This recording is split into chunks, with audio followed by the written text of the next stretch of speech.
আমার দেশে এখন এই মুহূর্তে সবচেয়ে বড় সমস্যা হলো গদি সমস্যা। কি সমস্যা বলেন তো? এই যে গদি সমস্যা হচ্ছে এখন সবচেয়ে বড় সমস্যা। এখন যে সরকার আমার দেশে আছে অস্থায়ী না স্থায়ী? অস্থায়ী। তাহলে এখন সামনে যে সিচুয়েশনটা আসতেছে, এই সিচুয়েশনে একটি সরকার, কল্যাণ সরকার, এটি কল্যাণ রাষ্ট্র গঠনের জন্য প্রয়োজন কিনা বলেন? প্রয়োজন। মনে হয় এই ব্যাপারে কোরআন কোনো বক্তব্য দেয়নি। আসতে বলে, কোরআনে ব্যাপারে বক্তব্য আছে না নাই? আসতে বলবেন না, আছে না নাই? আমরা বহু পরামর্শ দেখেছি এই 53-54 বছর। কেউ চালিয়েছেন 25 বছর, কেউ চালিয়েছেন 16 বছর, কেউ চালিয়েছেন 9 বছর, কেয়ারটেকার গভর্নমেন্টটা কয়েক বছর। সব দেখা শেষ। সবার নামের আগে মুহাম্মদ ছিল, যাদের ধর্মের নাম ইসলাম ছিল, কিন্তু কেউ ন্যূনতম নামাজের একটা আইন পর্যন্ত পাশ করতে পারেন নাই। সব দেখা শেষ। আগামীর দেশ হলো ইসলামের দেশ, কোরআনের দেশ। রাজি আছেন কারা কারা? হাত উঁচু করে দেখান মুসলমান।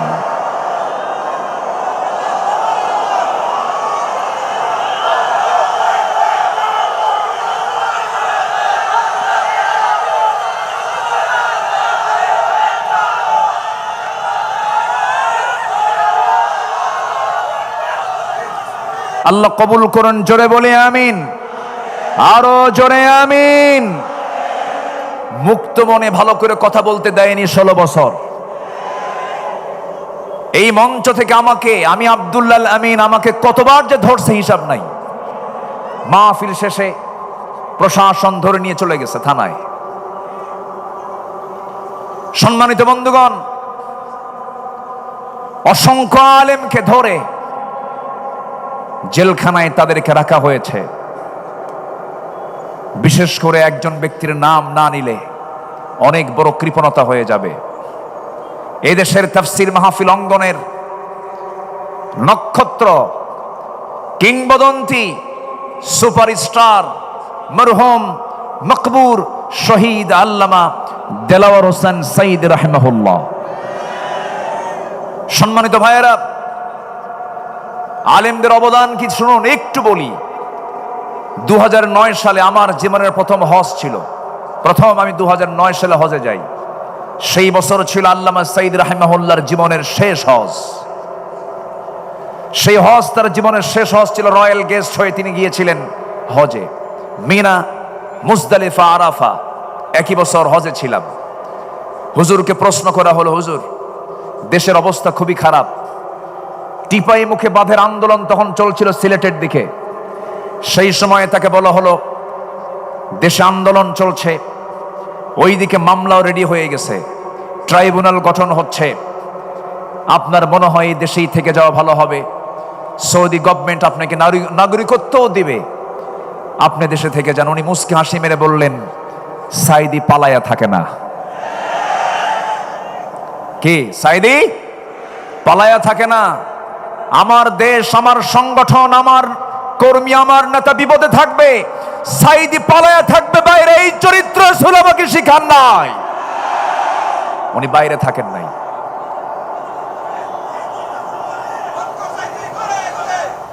উনি ফিরেছেন সাহসিকতা নিয়ে। ফিরেই তিনি 2010 সালের 30 জুন গ্রেফতার হয়েছেন। সেই 2010 সালের 30 জুন 2023 সালের 13 আগস্ট, এই 13 বছরের মতোই দীর্ঘ সময় তিনি যে জেলখানায় ছিলেন, তার মুখে কি কখনো হতাশার কোনো ছাপ দেখতে পেয়েছেন আপনারা? শেষ বিদায়ের সময় তার মুখে কি কান্না ছিল না হাসি ছিল? তিনি হেসে বিদায় নিয়েছেন। গোটা জাতিকে তিনি কাঁদিয়ে রেখেছেন। সম্মানিত ভাইয়েরা, যার বক্তৃতা শুনে অসংখ্য পথহারা মানুষ পথের দিশা পেয়েছে। অবাধ্য সন্তান বাপ মার সেবা করা শিখেছে তার বক্তৃতা শুনে। সেই দেশ গড়ার, সেই নাগরিক তৈরি করার মহান এই কারিগর আল্লামা সাঈদীকে 13 বছর শুধু জেল নয়, ছেলে রেখে, শুধু জেলখানায় নয়, হাজতে রেখে অবর্ণনীয় সীমাহীন অত্যাচার করা হয়েছে রিমান্ডে নিয়ে। চোখের পানিতে জায়নামাজ ভিজেছে, বালিশ ভিজেছে।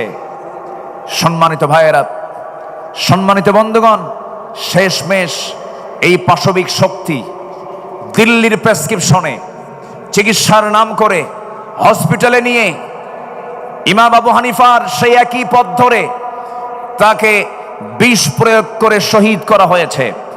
তাফসীর মাহফিলের এই প্ল্যাটফর্ম থেকে আমরা স্পষ্ট ভাষায় জানান দিতে চাই, অবিলম্বে আল্লামা সাঈদীর যারা খুনি তাদের চূড়ান্ত শাস্তি নিশ্চিত করা হোক।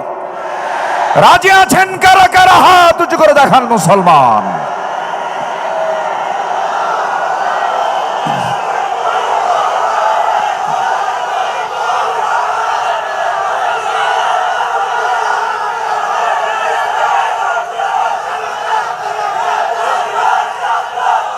চ্যানেলটি সাবস্ক্রাইব করে আমাদের সঙ্গেই থাকুন। সংগ্রামী তৌহিদি জনতা, এ পর্যায়ে আপনাদের সামনে মহাগ্রন্থ আল কোরআন থেকে তাফসীর পেশ করছেন হযরত মাওলানা আব্দুল্লাহ আল আমিন সাহেব। হযরত মাওলানা আব্দুল্লাহ আল আমিন সাহেব। এটা কি?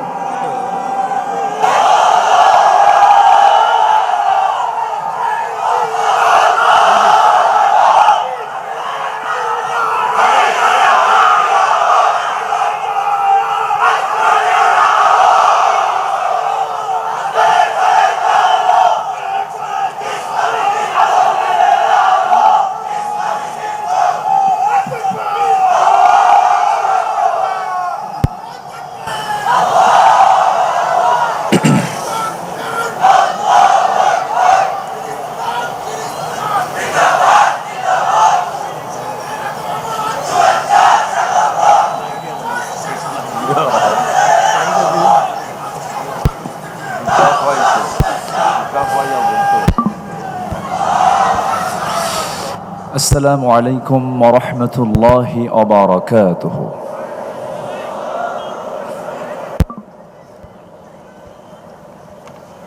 إن الحمد لله الأكرم الذي خلق الإنسان وكرم وعلمه من البيان ما لم يعلم، فسبحان الذي لا يحصى امتنانه باللسان ولا بالقلم. نشهد أن لا إله إلا الله وحده لا شريك له، ونشهد أن سيدنا وحبيبنا ومولانا محمدا عبده ورسوله الذي أرسله بالحق بشيرا ونذيرا وداعيا إلى الله بإذنه وسراجا وقمرا منيرا. فقد قال الله تعالى في كلامه المجيد وفرقانه الحميد: أعوذ بالله من الشيطان الرجيم. بسم الله الرحمن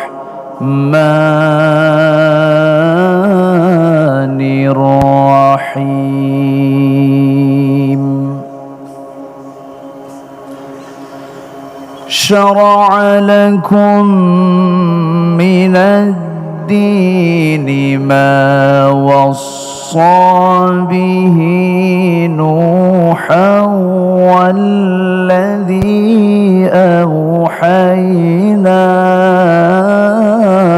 إليك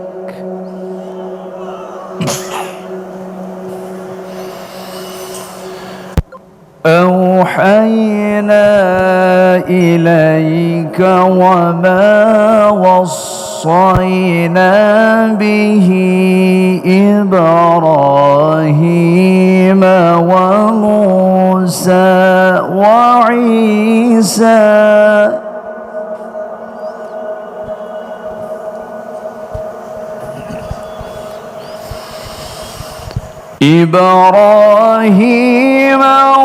وموسى وعيسى أن أقيموا الدين ولا تتفرقوا فيه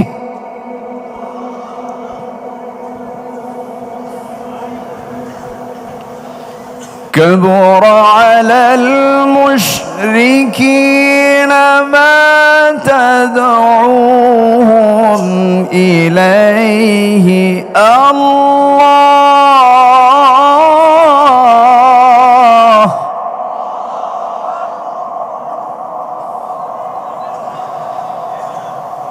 الله يجتبي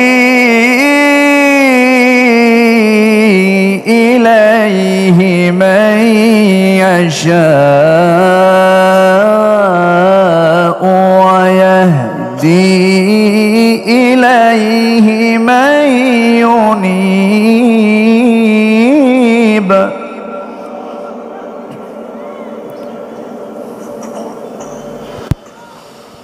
ويهدي إليه من ينيب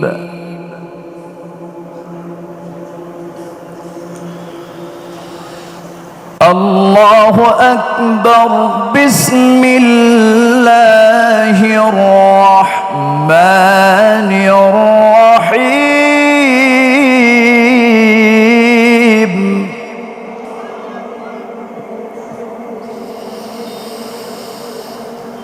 إن الله وملائكته يصلون على النبي يا أيها الذين آمنوا صلوا عليه وسلموا تسليما اللهم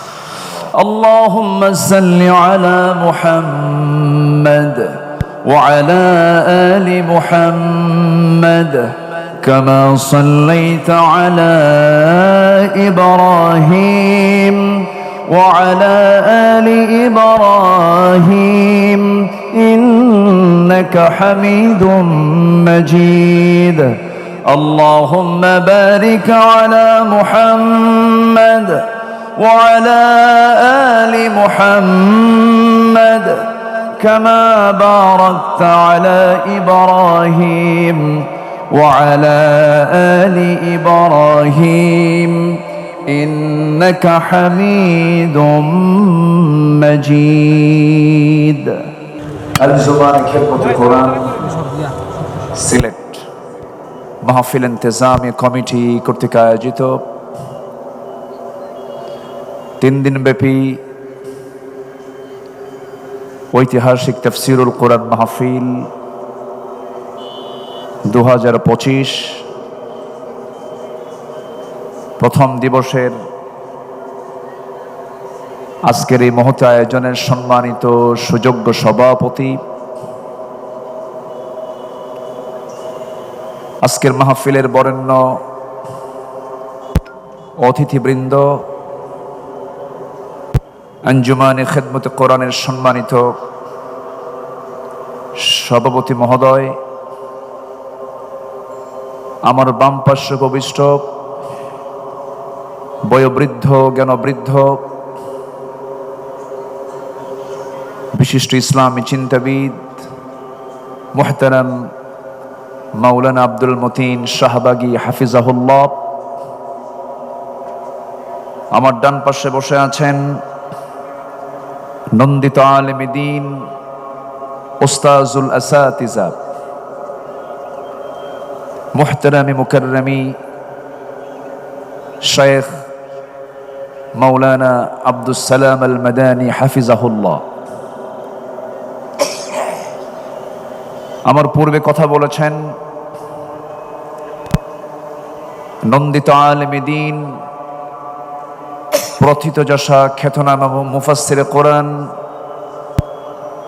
মাওলানা হাফিজুর রহমান হাফিজাহুল্লাহ। উপস্থিত হাজারাত উলামায়ে কেরাম, ফদলায়ে ইজাম, সুশীল সমাজ, জাতির শ্রেষ্ঠ সন্তান, শিক্ষক মণ্ডলী,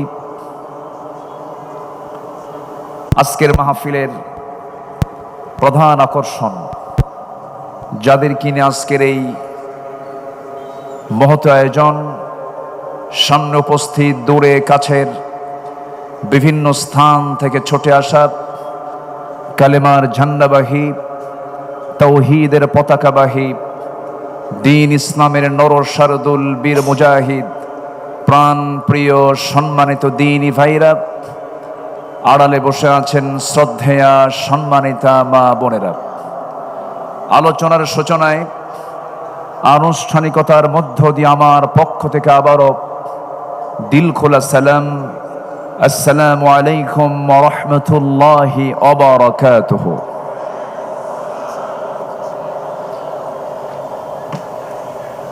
সবাই কেমন আছেন? খিতা খবর বালানি? জি, আমি ভালো আছি। মহান রব্বে কারীমের অশেষ শকর, যে মহান আল্লাহ সুবহানাহু ওয়া তাআলা একটি মুক্ত পরিবেশে নিশ্চিন্ত মনে, একটি অনুকূল পরিবেশে কোরআন শোনার মতো এমন একটি সুযোগ যে মাবুদ আমাকে করে দিলেন, সেই মহান জাল্লা শানহুর দরবারে আমরা সবাই লাখ কোটি সাজুদ শকর আদায় করি। মুহাব্বাতান জোরালো কণ্ঠে বলে উঠছি আলহামদুলিল্লাহ। সবাই বলছে আলহামদুলিল্লাহ। চিৎকার মেরে বলছে আল্লাহুম্মা ইন্নী আসআলুকা আল হুদা ওয়াত তুকা ওয়াল আফাফা ওয়াল গিনা। সবাই বলি আল্লাহুম্মা আইন্নি আলা যিকরিকা ওয়া শুকরিকা ওয়া হুসনি ইবাদাতিকা। আমরা আল্লাহ তাআলার শুকর আদায় করে নিলাম। সম্মানিত হাজিরিন, আমি আলোচনার সূচনায় মুকাম্মিলে নিজামে হায়া, complete and balanced code of life, আল কোরআন আল মজিদের গুরুত্বপূর্ণ একটি সূরা, 42 নম্বর সূরা, সূরাতুশ শুরার 13 নম্বর আয়াতে কারীমা আমি তেলাওয়াত করেছি। আয়াতকে সামনে রেখে আমি কিছু কথা বলতে চাচ্ছি, নাতি দীর্ঘ কিছু কথা। আল্লাহ যেন আমার মুখ থেকে সেই কথাগুলোই বের করে দেন, যে কথাগুলো মুসলিম উম্মার জন্য এই মুহূর্তে খুবই জরুরি। জোরে বলি আল্লাহুম্মা আমিন। একটু জোরে বলি আল্লাহুম্মা আমিন। সম্মানিত উপস্থিতি, আল্লাহ রাব্বুল আলামিন প্রথম যে মানুষ পাঠিয়েছেন, প্রথম মানুষই নবী ছিলেন, এবং আমাদের সবার পিতা যিনি, তিনি একজন নবী, আমরা তার সন্তান। তাহলে আমরা কার সন্তান বলুন তো? বলুন কার সন্তান? নবীর সন্তান আমরা।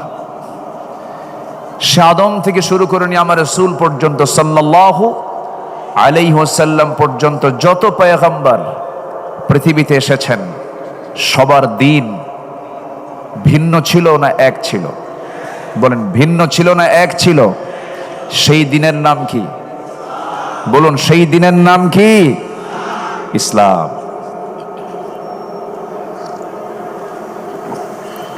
সেই দিনের নাম হচ্ছে ইসলাম, এবং সবার দাওয়াত একই ছিল, এক এবং অভিন্ন ছিল। আল্লাহ রাব্বুল আলামিন বলেন, ولقد بعثنا في كل أمة رسولا أن اعبدوا الله واجتنبوا الطاغوت। এই পৃথিবীতে যত পয়গম্বর আমি আল্লাহ পাঠিয়েছি, সবার দায়িত্ব একটাই ছিল। তারা কি করেছেন? তারা বলেছেন, তোমরা একমাত্র কেবলমাত্র শুধুমাত্র দাসত্ব করো কার? আর তাগুতকে পরিহার করে চলো। আমার নবী আল্লাহ রাব্বুল আলামিন সে একই দিন দিয়েছেন, একই দায়িত্ব দিয়েছেন।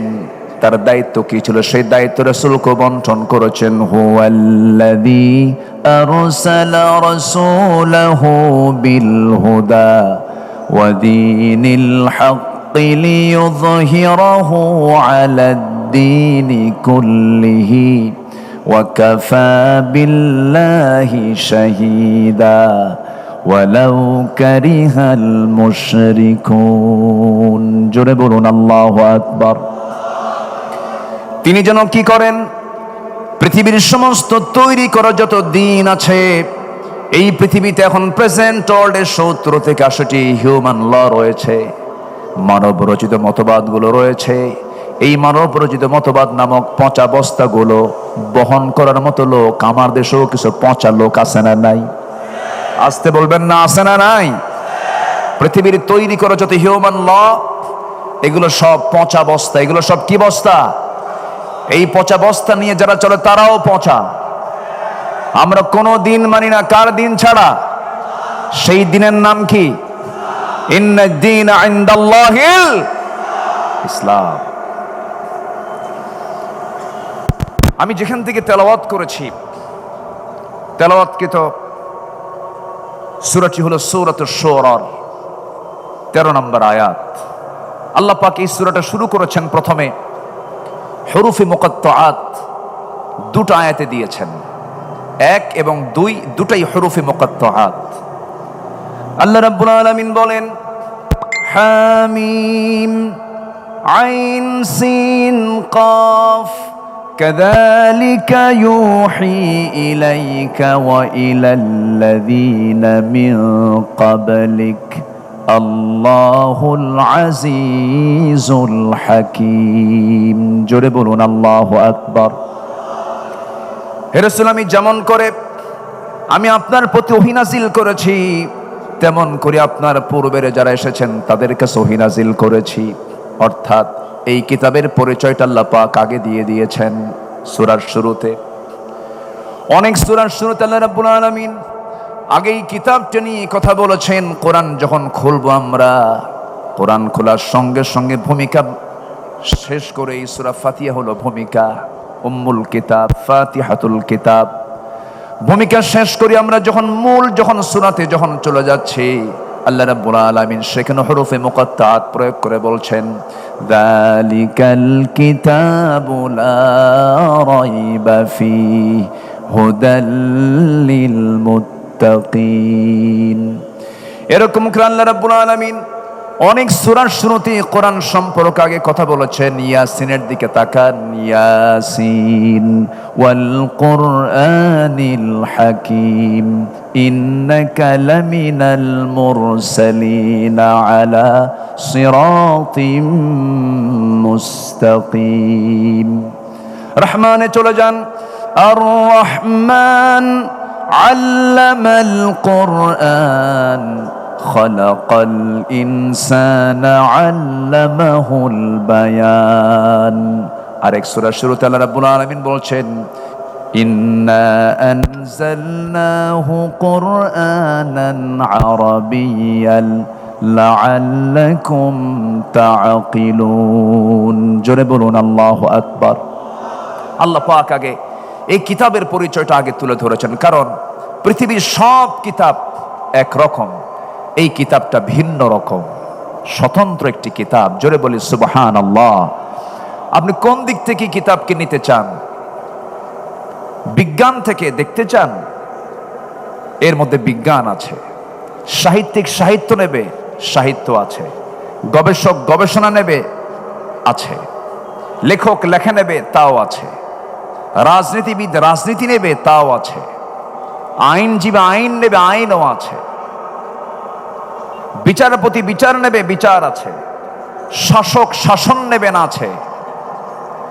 এমন কোন সাইড নাই যা এর মধ্যে বাদ পড়েছে। জোরে বলি সুবহানাল্লাহ, জোরে বলি সুবহানাল্লাহ।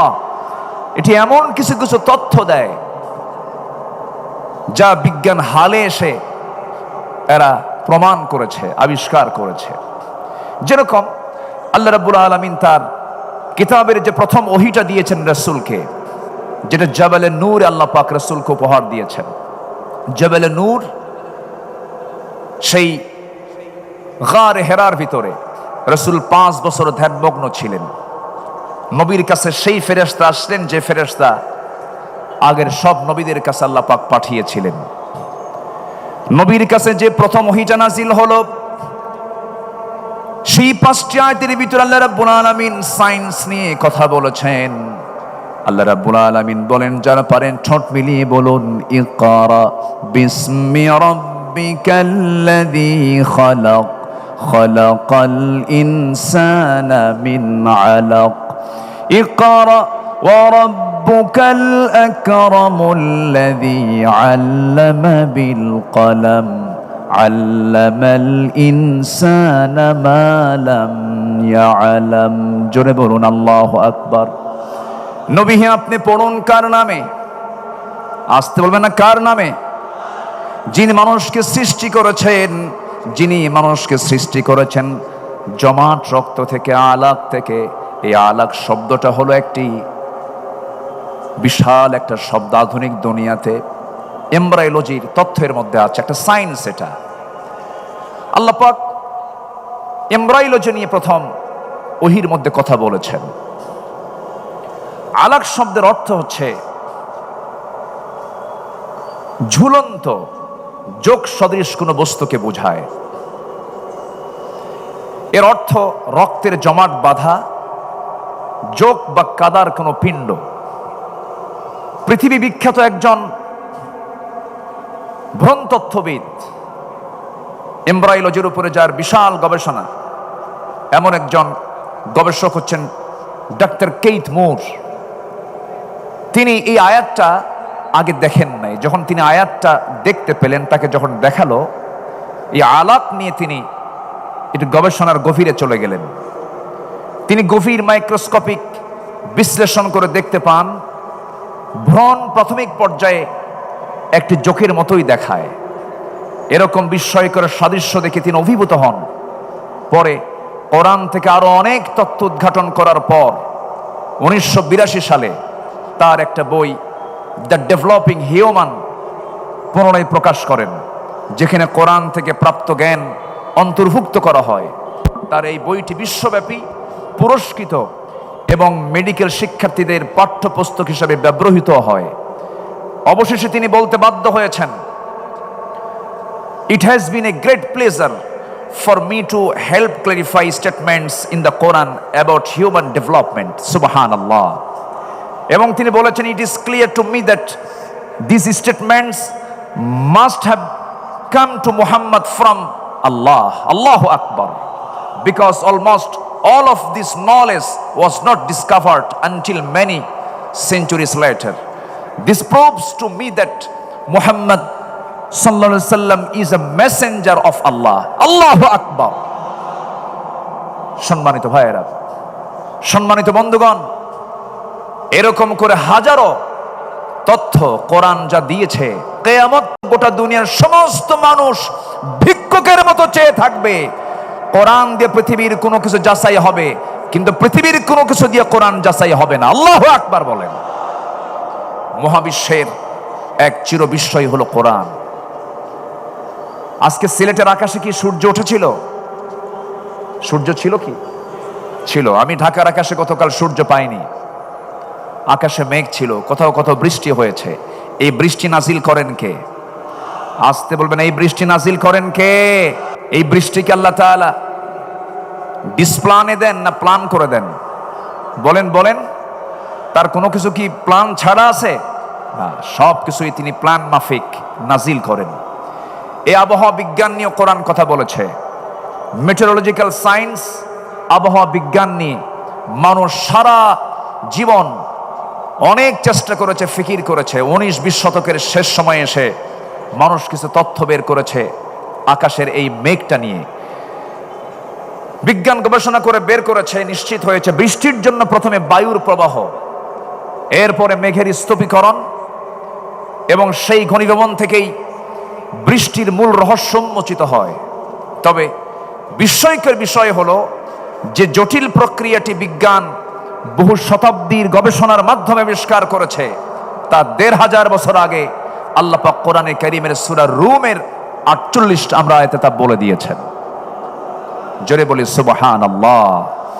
আল্লাহ রাব্বুল আলামিন বলেন, আল্লাহুল্লাযী ইউরসিলুর রিয়াহা ফাতুসীরু সাহাবান ফায়াবসুতুহু ফিস সামাই কাইফা ইয়াশা ويجعله كسفا فترى الودق يخرج من خلاله فإذا أصاب به من يشاء من عباده إذا هم يستبشرون জোরে বলুন আল্লাহু আকবার। তিনি সেই আল্লাহ যিনি বায়ু প্রেরণ করেন, অতবার তা মেঘমালাকে সঞ্চারিত করে, অতবার তিনি মেঘমালাকে যেভাবে ইচ্ছা আকাশে ছড়িয়ে দেন এবং তাকে স্তরে স্তরে রাখেন। আমার বন্ধুগণ, বিজ্ঞান বলেছে হালে এসে, কোরআন বলে দিয়েছে 1500 বছর আগে। এখন বলুন, বিজ্ঞানকে আবিষ্কার করেছে না কোরআন থেকে ধার নিয়েছে? ধার নিয়েছে। সম্মানিত ভাইয়েরা, আবার এই বৃষ্টিপাতটা আল্লাহ পাক পরিমাণ মতো দেন, বেশিও দেন না কমও দেন না। যে পরিমাণ পানি বাষ্পীয় আকারে উপরে ওঠে, আল্লাহ পাক ওয়াটার সাইকেলের মধ্য দিয়ে উপরে ওঠান, সেই পরিমাণ পানি আল্লাহ পাক আবার মেঘ থেকে নাজিল করেন। আল্লাহ রাব্বুল আলামিন বলেন, ওয়াল্লাযী নাযালা মিনাস সামাই মাআন বিকদারিন ফাআনশারনা বিহি বালদাতাম মাইতান কাযালিকা তুখরাজুন। জোরে বলুন আল্লাহু আকবার। তিনি সেই মহান প্রভু যিনি আসমান থেকে পরিমিতভাবে পানি বর্ষণ করেন, অতঃপর আমি তা দ্বারা মৃত জনপদকে সঞ্জীবিত করি। এইভাবে আমি তোমাদেরকে একদিন বের করব, তোমাদেরকে বের করা হবে। সূরা যুখরুফ ভার্স নাম্বার 11 নম্বর আয়াতে তা বলে দিয়েছেন। বিকদারিন, পরিমাণ মতো পানি আল্লাহ রাব্বুল আলামিন আকাশ থেকে নাজিল করেন। এই পানি চক্র যদি না থাকতো, পৃথিবী নির্ভরশীল হয়েছে পানি চক্রের উপরে।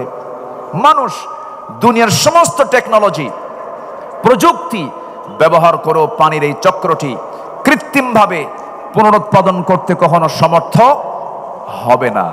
মহান আল্লাহ তাআলা এই পানি চক্রের কথা 1500 বছর আগে বলে দিয়েছেন, যা বিজ্ঞান হালে এসে একটু রিসার্চ করে বের করেছে। কি পরিমাণ পানি জমিন থেকে, ভূপৃষ্ঠ থেকে আল্লাহ পাক বাষ্পীয় আকারে উপরে উঠান, এটার পরিমাণ বিজ্ঞান বলছে প্রতি সেকেন্ডে 16 মিলিয়ন টন পানি বাষ্প হয়ে আল্লাহ পাক উপরে তুলেন।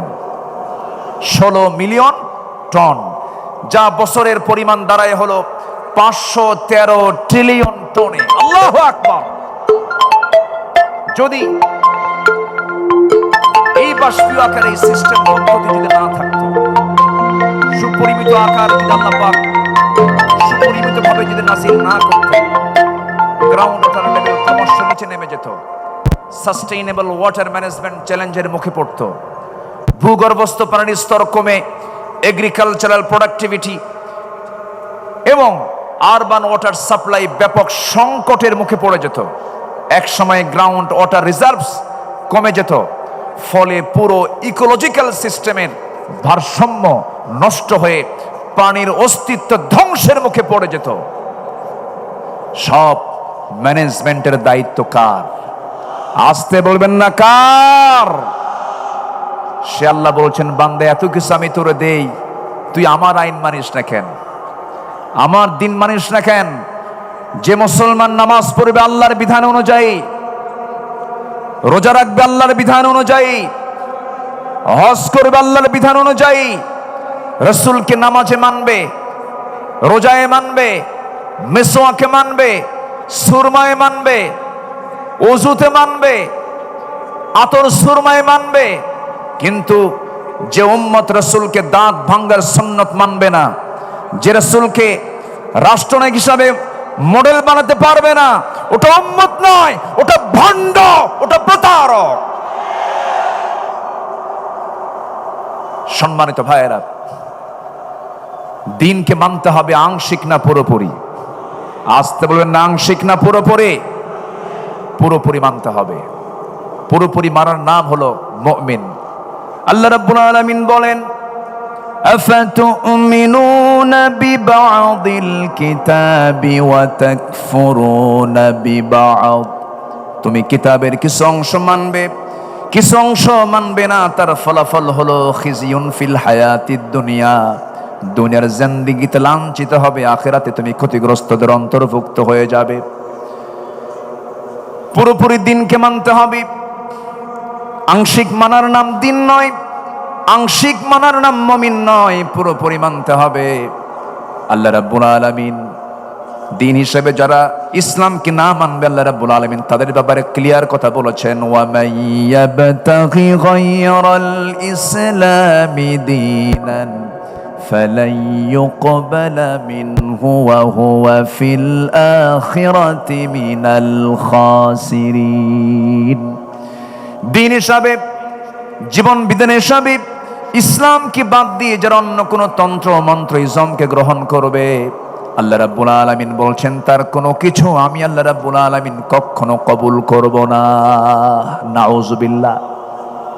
অতএব দিনকে মানতে হবে পরিপূর্ণরূপে। আল্লাহ রাব্বুল আলামিন এবার বলছেন, আমরা মূল আয়াতের দিকে চলে যাই।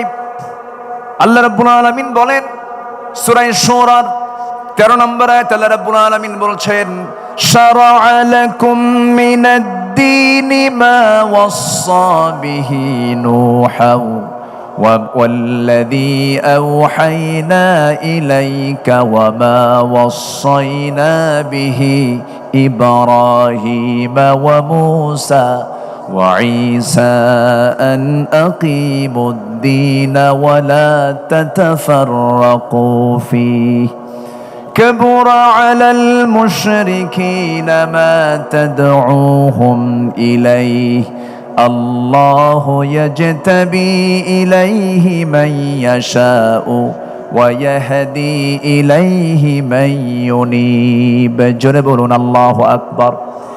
তিনি তোমাদের জন্য সেই দিন নির্ধারণ করেছেন যার নির্দেশ দিয়েছেন নূহ আলাইহিস সালাতু ওয়াস সালামকে, এবং যা আমি তোমার প্রতি ওহী করেছি, যার নির্দেশ দিয়েছিলাম ইব্রাহিম, মূসা এবং ঈসাকে। এই মর্মে তোমরা দিন প্রতিষ্ঠিত করো এবং দিন প্রতিষ্ঠার সংগ্রাম করতে গিয়ে কোনো মতপার্থক্য সৃষ্টি করো না। তোমরা যাকে আহ্বান জানাচ্ছ তা মুশরিকদের জন্য ভারী মনে হয়। আল্লাহ যাকে চান তাকে মনোনীত করেন, আর যাকে ইচ্ছা তাকে তার দিকে পথ প্রদর্শন করেন। জোরে বলি সুবহানাল্লাহ। ক্ষমতা কার? হেদায়েতের চাবিকাঠি কার হাতে? হেদায়েতের চাবি কার হাতে? আল্লাহর হাতে।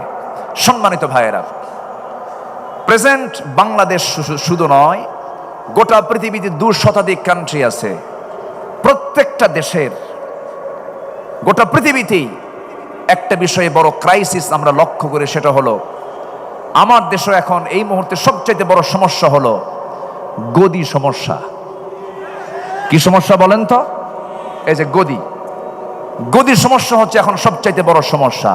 এখন যে সরকার আমার দেশে আছে অস্থায়ী না স্থায়ী? অস্থায়ী।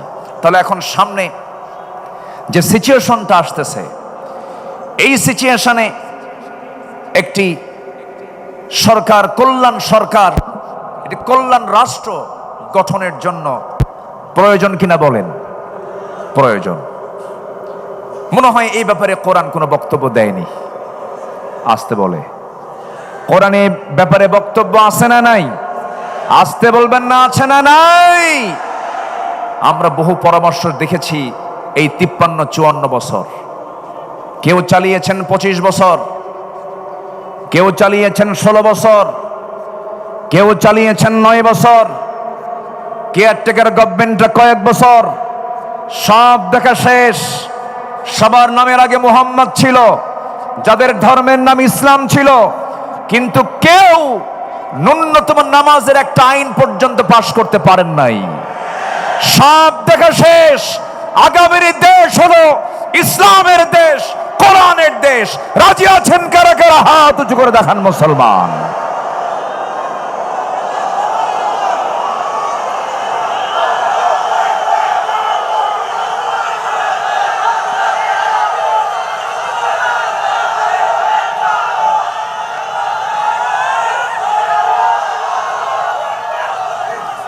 আল্লাহ কবুল করুন। জোরে বলি আমিন, আরো জোরে আমিন। মুক্ত মনে ভালো করে কথা বলতে দেয়নি 16 বছর। এই মঞ্চ থেকে আমি আব্দুল্লাহ আমিন, আমাকে কতবার যে ধরছে হিসাব নাই। মাহফিল শেষে প্রশাসন ধরে নিয়ে চলে গেছে থানায়। সম্মানিত বন্ধুগণ, অসংখ্য আলেমকে ধরে জেলখানায় তাদেরকে রাখা হয়েছে। বিশেষ করে একজন ব্যক্তির নাম না নিলে অনেক বড় কৃপণতা হয়ে যাবে। এই দেশের তাফসীর মাহফিল অঙ্গনের নক্ষত্র, কিংবদন্তি, সুপারস্টার, মরহুম মকবুর শহীদ আল্লামা দেলাওয়ার হোসেন সাইদ রাহিমাহুল্লাহ। সম্মানিত ভাইয়েরা, আলেমদের অবদান কি শুনুন, একটু বলি। 2009 সালে আমার জীবনের প্রথম হজ ছিল। আমি 2009 সালে হজে যাই। সেই বছর ছিল আল্লামা সাইদ রাহিমাহুল্লাহর জীবনের শেষ হজ। সেই হজ তার জীবনের শেষ হজ ছিল। রয়্যাল গেস্ট হয়ে তিনি গিয়েছিলেন হজে। মিনা, মুজদালিফা, আরাফা একই বছর হজে ছিলাম। হুজুরকে প্রশ্ন করা হলো, হুজুর দেশের অবস্থা খুবই খারাপ। টিপাই মুখে বাঁধের আন্দোলন তখন চলছিল সিলেটের দিকে। সেই সময়ে তাকে বলা হলো, দেশে আন্দোলন চলছে, ওইদিকে মামলাও রেডি হয়ে গেছে, ট্রাইব্যুনাল গঠন হচ্ছে, আপনার মনে হয় এই দেশেই থেকে যাওয়া ভালো হবে। সৌদি গভর্নমেন্ট আপনাকে নাগরিকত্বও দিবে, আপনি দেশে থেকে যান। উনি মুস্কি হাসি মেরে বললেন, সাইদি পালায়া থাকে না। কি সাইদি পালায়া থাকে না? আমার দেশ, আমার সংগঠন, আমার কর্মী, আমার নেতা বিপদে থাকবে, সাইদি পালায়া থাকবে বাইরে। এই চরিত্র রাসূল আমাকে শিখান নাই। উনি বাইরে থাকেন নাই।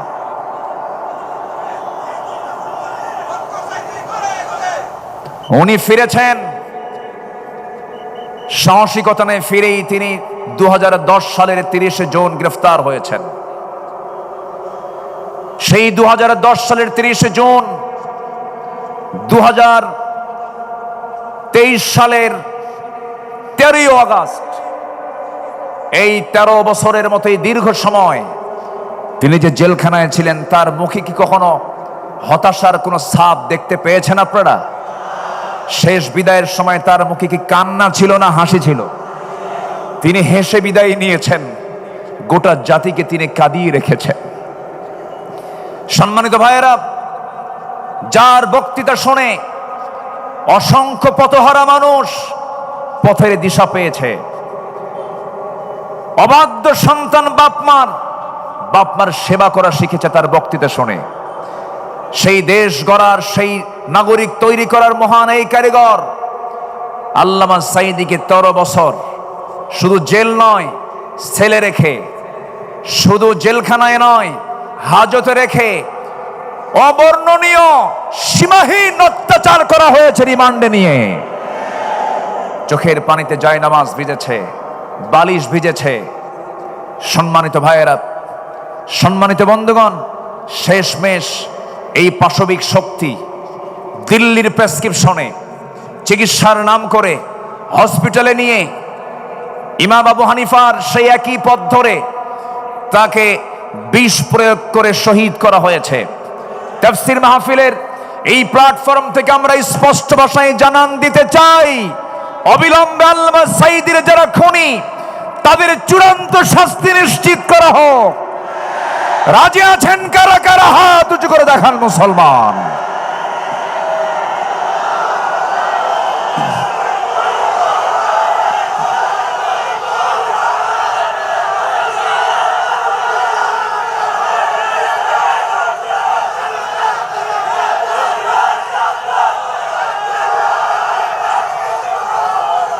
আল্লাহ কবুল করুন, জোরে বলে আমিন, আরো জোরে আমিন।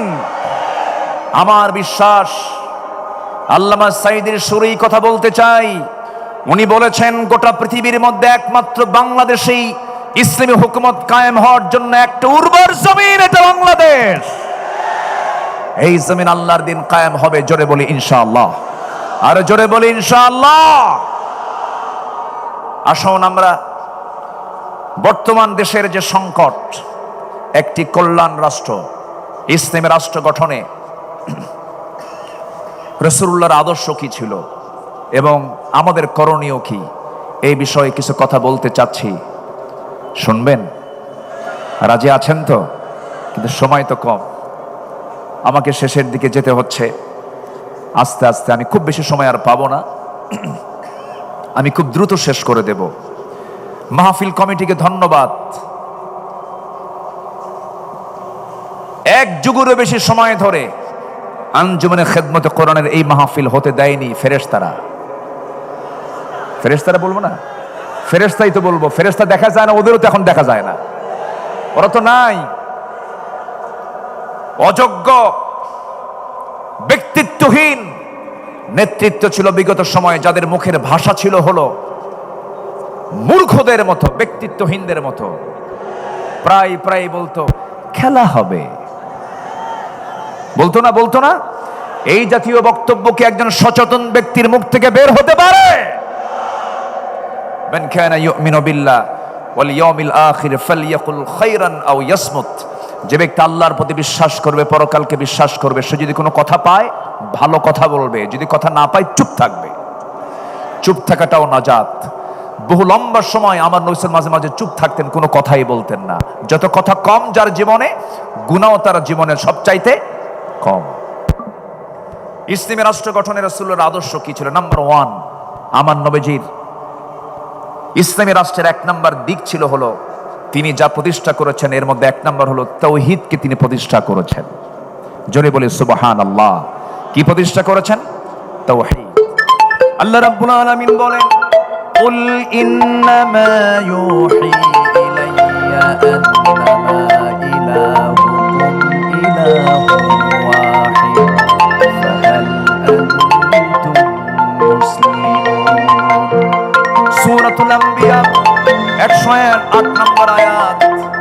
হে রাসূল, আপনি বলে দেন আমার প্রতি ওহী প্রেরণ করা হয়, তোমাদের ইলাহ একক আল্লাহ, সুতরাং তোমরা কি আত্মসমর্পণকারী হবে না?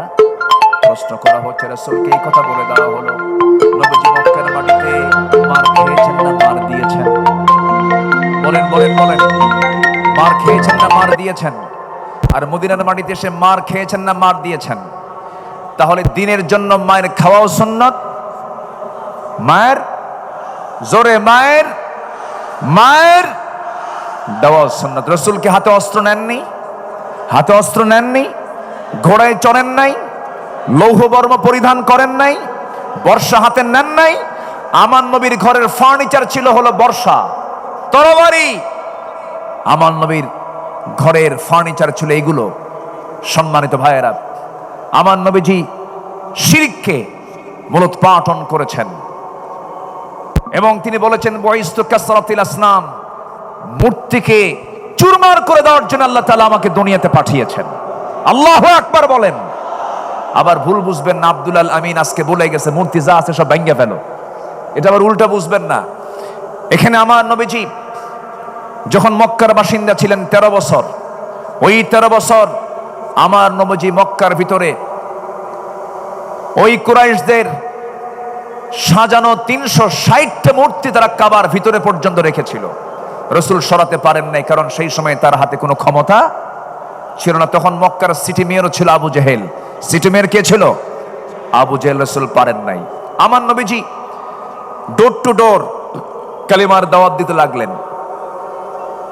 একদিন কাবা শরীফ আমার রাসূল নামাজ আদায় করছিলেন। আবু জেহেল এবং কুরাইশদের কিছু নেতারা সব এই দাওয়াতকে উপহাস করলো, ঠাট্টা করলো। এক পর্যায়ে আবু জেহেল অন্যদেরকে বলল, কে আছো? উটের জবাই করা তাজা ভুঁড়ি মুহাম্মাদের পিঠে নিক্ষেপ করবে যখন সে সেজদায় যাবে। আমার নবীজি সেজদায় গেলেন। পাপিষ্ঠ এই নরাধমগুলো একটু মায়াও করলেন। রাসূল যখন রুকুতে গেছেন সেই সময় নবীর পিঠে উটের পচা একটা নারী ভুঁড়ি রাসূলের পিঠে চাপায়া দিয়েছে। আমার নবীজি ওজন সহ্য করতে না পেরে মুখ থুবড়ে জমিনে পড়ে গেলেন। সিরাত ইবনে হিশাম গ্রন্থে এসেছে, ফাতিমা রাদিয়াল্লাহু তাআলা আনহা দৌড় মেরে এসে নবীকে সেই জায়গা থেকে উটের পচা নারী ভুঁড়িগুলো সরায় দিয়ে তাকে সেখান থেকে তুললেন। আমার নবীজি সেই দিন কাদা কাদা কণ্ঠে দুহাত উঁচু করে একটা দোয়া করেছিলেন। সেই দোয়াটা হলো, সেই দোয়ার মধ্যে বদ্দোয়া ছিল, নাম ধরে দোয়া করেছেন। তিনি বলেছেন, আল্লাহ আমর ইবনু হিশাম ওরফে আবু জাহেল, উতবা ইবনু রবিআ, শাইবা ইবনু রবিআ, ওলীদ ইবনু উতবা, উমাইয়া ইবনু খালফ, উকবা ইবনু আবু মুআদ, উমরা ইবনু ওয়ালিদ, এদেরকে পাকড়াও করো, এদেরকে তুমি আল্লাহ ধ্বংস করো। নবীর যেই সেই বদদোয়া কবুল হতে বেশি সময় লাগে নাই, সবগুলো তার কিছুদিনের ব্যবধানে বদরের প্রান্তরে, বদর কূপের মধ্যে সবগুলো জাহান্নামে চলে গেছে। সেই নবীজি মক্কা বিজয়ের পর কাবা ঘরে ঢুকে সমস্ত মূর্তিকে ভেঙ্গে ফেলে সেই রাষ্ট্রে তিনি তাওহীদ প্রতিষ্ঠা করে সফল হয়েছেন। আল্লাহু আকবার বলেন। তিনি কখনো শিরককে প্রশ্রয় দেননি। আমাদের করণীয় কি? এই প্রেক্ষাপটে সমাজ এবং রাষ্ট্রে প্রচলিত শিরক, ইসলাম বিরোধী পদক্ষেপের বিরুদ্ধে সকল মুসলিম এক হয়ে সোচ্চার হতে হবে। তাওহীদের শিক্ষা ও বার্তা আমাদের পরিবার, সমাজ, রাষ্ট্র সব জায়গায় ছড়িয়ে দিতে হবে। আন্তর্জাতিক পর্যায়ে ইসলামিক মিডিয়া, শক্তিশালী লেখনী, অনলাইন প্ল্যাটফর্মের মাধ্যমে বিশ্বব্যাপী তাওহীদ প্রতিষ্ঠায় একটি শক্তিশালী প্রেক্ষাপট তৈরি করতে হবে। নাম্বার 2, একটি ইসলামী রাষ্ট্র গঠনের রাসূলের আদর্শ কি ছিল? আমরা রাসূল যে রাষ্ট্র গঠন করেছেন তার 2 নাম্বার দিক ছিল হলো সকল হিংসা দূর করে সেখানে তিনি ভ্রাতৃত্ব প্রতিষ্ঠা করেছিলেন। জোরে বলি সুবহানাল্লাহ। আল্লাহ রাব্বুল আলামিন বলেন, ইন্নামাল মুমিনুনা ইখওয়াতুন ফাআসলিহু বাইনা আখাওয়াইকুম ওয়াত্তাকুল্লাহ। সূরাতুল হুজুরাত আয়াত নাম্বার 10। আল্লাহ পাক বলছেন, নিঃসন্দেহে মুমিনরা হলো পরস্পরের ভাই ভাই। কোনো কিছু যদি সমস্যা হয়ে যায় তোমরা ইসলাহ করে নেবে, পরস্পরে তোমরা ঠিকঠাক করে নেবে। সাবধান, ওয়াত্তাকুল্লাহ, আল্লাহকে ভয় করো, ভ্রাতৃত্বের বন্ধন যেন কখনো নষ্ট না হয়। জোরে বলি সুবহানাল্লাহ। আমার নবীজি মদিনায় যখন মুহাজির এবং আনসারদের মধ্যে ভ্রাতৃত্বের সম্পর্ক স্থাপন করেন, তাদের মাঝে একটি ইসলামী রাষ্ট্র প্রতিষ্ঠার জন্য একটি দৃঢ় ভিত্তি তৈরি করেছিলেন। কিন্তু এমনকি সেই সময় রাসূল বদরে অংশগ্রহণ করেছেন, উহুদে অংশগ্রহণ করেছেন, খন্দকে অংশগ্রহণ করেছেন। কিন্তু হুনাইন যুদ্ধের পর একটা প্রবলেম হয়েছিল। সেই প্রবলেমটা হলো, হুনাইন যুদ্ধের শেষে আমার রাসূল কুরাইশ এবং অন্যান্য আরব গোত্রগুলোকে প্রচুর পরিমাণ গনিমত বন্টন করে দিলেন। যুদ্ধলব্ধ সম্পদগুলোকে বন্টন করলেন, আনসারদেরকে দিলেন না। এই দৃশ্য যখন আনসারদের মনে মনে এই দৃশ্য যখন অবলোকন করলেন, আনসাররা মনে মনে তারা দুঃখ প্রকাশ করলেন, দুশ্চিন্তাগ্রস্ত হয়ে পড়লেন। এমনকি তাদের মধ্য থেকে একজন বলে ফেললেন, আল্লাহর কসম, রসুল তার নিজ কওমের সঙ্গে মিশে গেছেন। রসুল নিজ কওমের সঙ্গে মিশে গেছেন। সব গনিমত তাদেরকে দিলেন, কিন্তু রসুল আমাদেরকে কিচ্ছু দিলেন না। আমার নবীজির কানে যখন এই কথাটা চলে গেল, আমার নবীজি এটাকে কেমন করে ইসলাহ করা যায়, কেমন করে সংশোধন করা যায়, ফাসলিহু বাইনা আখাইকুম, রাসূল খেপলেন না, রাগলেন না। সেই সময় রাসূল একটা ভাষণ দিয়েছেন, আওয়াজাতুম ইয়া মা'শারাল আনসারি ফি আনফুসিকুম ফি লাআতিম মিনাদ দুনিয়া তাল্লাফতু বিহা কওমান লিয়ুসলিমু ওয়াকালতুকুম ইলা ইসলামিকুম আলা তারদাউনা ইয়া মা'শারাল আনসারি আন ইয়াযহাবান নাস ইয়া বিশাতি ওয়াল বাঈফ ওয়াতারজিউ বিরাসূলিল্লাহি সাল্লাল্লাহু আলাইহি ওয়াসাল্লাম ইলা রিহালিকুম। আমার নবীজি তেজোদ্দীপ্ত একটা ভাষণ দিলেন, কাদা কাদা কণ্ঠে একটা ভাষণ দিলেন। তিনি বলে ফেলেন, হে আনসার সম্প্রদায়, তোমরা কি মনে মনে দুঃখ পেয়েছো যে আমি দুনিয়ার তুচ্ছ জিনিস দিয়ে একদল মানুষকে ইসলাম গ্রহণের দিকে আকৃষ্ট করেছি, আর তোমাদেরকে আমি তোমাদের ইসলামের উপর ছেড়ে দিয়েছি?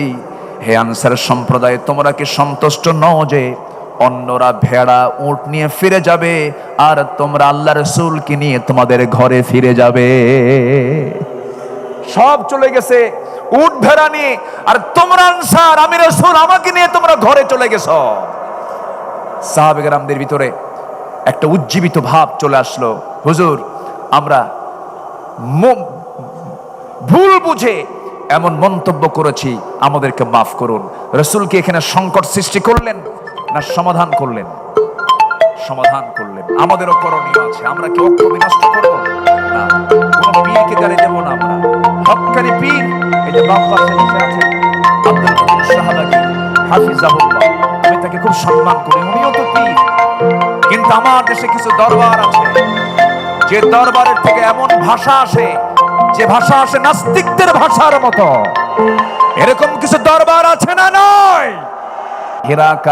হেরাকালকে লক্ষ্য করে তিনি চিঠি লিখেছেন, আসলিম, আত্মসমর্পণ করো।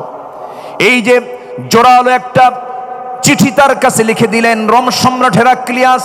এই চিঠিখানা পড়ে সভাসদবৃন্দকে ডাক দিয়ে বলতেছে, ও সভাসদবৃন্দ, এই যে চিঠিখানা যার পক্ষ থেকে এসেছে, মদিনার রাষ্ট্রের রাষ্ট্রপতি মুহাম্মদ সাল্লাল্লাহু আলাইহি ওয়াসাল্লামের পক্ষ থেকে এসেছে। এই চিঠির ভাষা প্রমাণ করে হেরাক্লিয়াসের পায়ের নিচের এই মাটির অংশ মুহাম্মদ একদিন দখল করে ছাড়বে। জোরে বলি আল্লাহু আকবার। আমরা কোনো রাশাকে ভয় পাবো না, আমরা কোনো পরাশক্তিকে ভয় পাবো না। রাশা বাঁচাবে না, আমেরিকা বাঁচাবে না, হিন্দুস্তান বাঁচাবে না, কেউ আমাকে বাঁচাবে না, কেউ আমাকে রক্ষা করতে পারবেন না। আমাকে বাঁচাবেন তিনি কে? তার বড় প্রমাণ কোন গোয়েন্দা সংস্থার রিপোর্টে ছিল না 5 আগস্টের এই প্রেক্ষাপট তৈরি হবে। এটা করে দিয়েছেন তিনি কে? আসতে বলেন, তিনি কে? যুব সমাজ, এই রক্তকে ভোলা যাবে না। নবীর আদর্শ উজ্জীবিত হও। তোমার হাতে আগামীর বাংলাদেশ, আগামীর নেতৃত্ব তোমার হাতে। কোন চোর, বেঈমান, চরিত্রহীন, লম্পট, চাঁদাবাজদের হাতে কোনো নেতৃত্ব আমরা দেব না।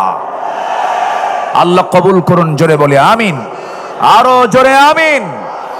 নাম্বার 7, বিপদে আপদে সংগ্রামের সমস্ত পরিস্থিতিতে মহান আল্লাহর উপরে পূর্ণ তাওয়াক্কুল করা, মহান আল্লাহর সাহায্যের ওয়াদা, এটা ছিল নবীর রাষ্ট্রের একটি গুরুত্বপূর্ণ দিক। রাসূল সবসময় ভরসা করতেন কার উপরে? আসতে বলবেন না, কার উপরে? আমার বিজয় কার হাতে? বিয়াদিকাল খাইর, সব কল্যাণ কার হাতে? অত ইজ্জু মান তাশা ওয়া তুযিল্লু মান তাশা, কার হাতে? আল্লাহর হাতে। ইদহুমা ফিল গার ইদ ইয়াকুলু লিসাহিবিহি লা তাহজান ইন্নাল্লাহা মা'ানা ফাআনজালাল্লাহু সাকিনাতাহু আলাইহি ওয়া আইয়াদাহু বিজুনুদিন লাম তারাউহা। আল্লাহু আকবার বলেন।